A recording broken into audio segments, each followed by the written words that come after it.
Gosto no também perguntou qual que foi a maior influência, sem ser aquele brother MGV ou não? Esse?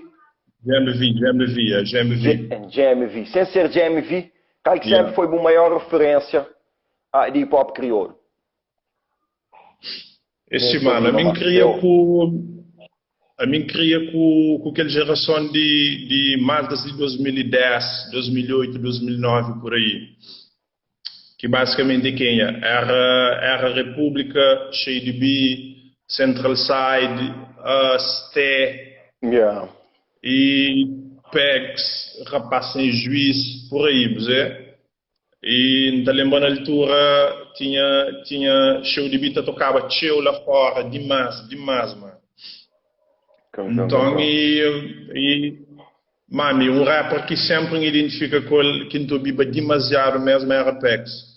Para mim, tinha coisas que me prende na altura, foi graças a Pex, dizer?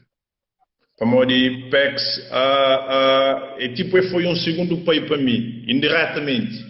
Yeah, Para yeah. mim, tipo, nunca conheci e tal, me prende demasiado com essa música, você entende? Então, entre as influências, a ele era de que rappers que mais me identificava com ele.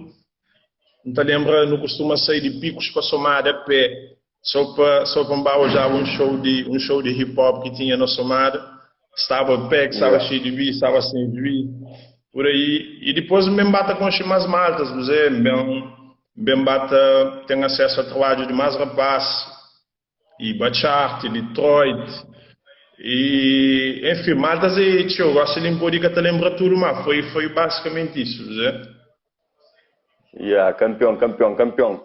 Pessoal, se não bate cheio ali, não tem nitro aqui nos conosco. Pessoal, para quem está com Chipex, não sei, a maioria de nós com Chipex, mas Pex, naqueles anos que aqui no Santa Fala, ele lançava um hit que tocava e cá o verde inteiro, que é aquele dia que me morre por hip hop, tá toca, Foi dia que me hip-hop, morre por toca, som, yeah. tá... Yeah. Pessoal, esse hit era espetáculo, só é.